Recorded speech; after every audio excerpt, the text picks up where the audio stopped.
तो दोस्तों आज की क्लास में मैं आपको बताऊंगा कि कॉलम में क्या क्या गलतियां होती हैं, मेन जो गलतियां होती हैं क्या क्या होती हैं, क्या क्या आपको ध्यान रखना चाहिए। पूरी 11 चीज़ें मैंने इस बोर्ड पे लिखी हुई हैं। आप वीडियो को पूरा ध्यान से देखते रहिए।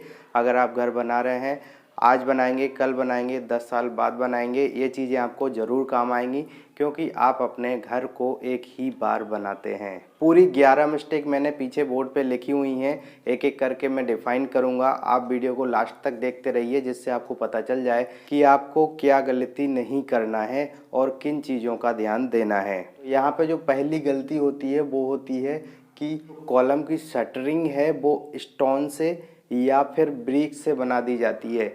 कभी कभी देखा होगा आपने कि कॉलम में जैसे जगह नहीं बचती है, कोई शटरिंग छोटी पड़ जाती है तो उसकी जगह आप ब्रिक लगा देते हैं या फिर स्टोन लगा देते हैं, एक पत्थर लगा देते हैं और उस जगह पर वो कॉलम की स्ट्रेंथ कम हो जाती है। तो ऐसा बिल्कुल भी नहीं करना चाहिए। कुछ ऐसी चीज़ देखना चाहिए जो शटरिंग से मिलती जुलती हो।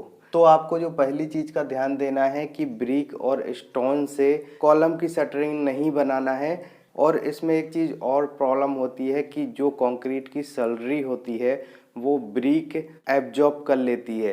तो ये एक और रीजन है कि आपको जो है शटरिंग ब्रिक से नहीं बनाना है। दूसरा यहाँ पे आ जाता है कि कॉलम का साइज आपको 9 इंच बाई 9 इंच से कम नहीं देना है। अगर इससे कम आप देते हैं तो वो कॉलम कोई काम का नहीं रहता है, उसमें ज़्यादा स्ट्रेंथ नहीं आती है। इस बात का बिल्कुल ध्यान रखें। तीसरी बात का यहाँ पे आपको ध्यान रखना है कि आपको मिनिमम रेनफोर्समेंट 12 mm का देना है, यानी कि सरिया आपको 12 mm से कम नहीं देना है किसी भी कॉलम में, किसी भी टाइप के कॉलम में।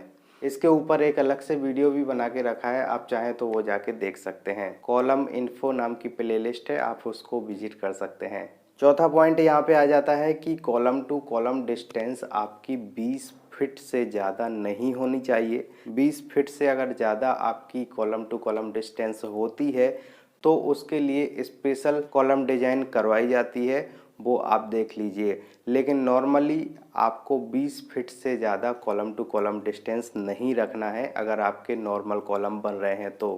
पांचवा पॉइंट यहाँ पे आ जाता है कि आप विंडो और डोर लगाने के लिए कॉलम को ब्रेक मत करिए। बाद में लोग करते हैं, जैसे कोई डोर लगाना है, कोई विंडो लगाना है तो उसके लिए कॉलम को तोड़ देते हैं, उसके कॉर्नर को तोड़ देते हैं। तो वो आपको बिल्कुल भी नहीं करना है, कॉलम की स्ट्रेंथ बिल्कुल आधी रह जाती है।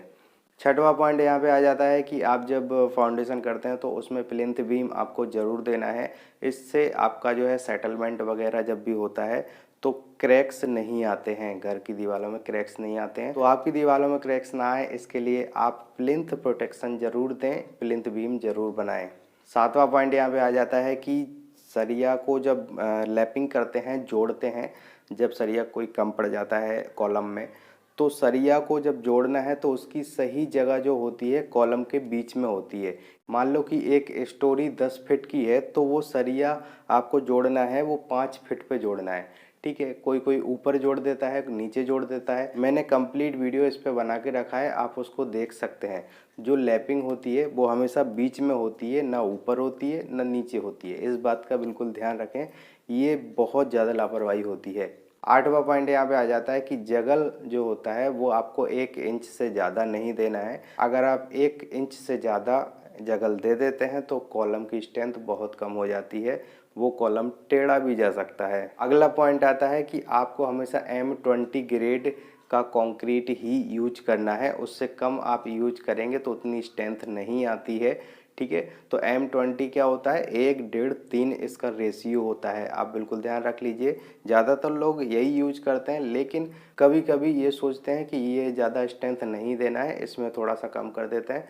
तो ऐसा बिल्कुल भी नहीं करना है, ये मिनिमम आपको M20 यूज करना है, चाहे वो कोई सा भी कॉलम हो।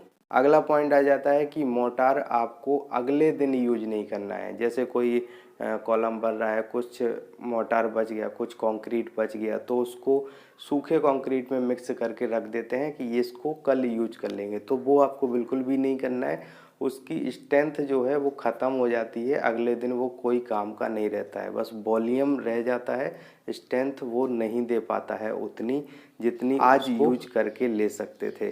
तो कल वाला कंक्रीट आपको आज यूज नहीं करना है, या फिर आज का जो बचा हुआ कंक्रीट है उसको आज ही यूज करिए। कल यूज करेंगे तो वो स्ट्रेंथ नहीं देगा। और फाइनल जो आ जाता है, फाइनल 11वां पॉइंट वो आती है कि प्रॉपर क्यूरिंग आपको करना है। अगर आप प्रॉपर क्यूरिंग करते रहेंगे तो स्ट्रेंथ अच्छी आएगी आपके कॉलम में। और ये पूरे 11 पॉइंट थे जो कि कॉलम के बारे में थे, इनको लिख लीजिए अगर आप घर बना रहे हैं तो। इन चीज़ों का ध्यान रखना बहुत ज़रूरी होता है साइट पर। कई कॉन्ट्रैक्टर्स के लिए ये कॉमन मिस्टेक होती हैं और ये सोचते हैं ये लोग कि इन मिस्टेक से कोई ज़्यादा फ़र्क नहीं पड़ता है, लेकिन फ़र्क पड़ता है। और आप अपना घर बना रहे हैं तो इन चीज़ों को ज़रूर देखें।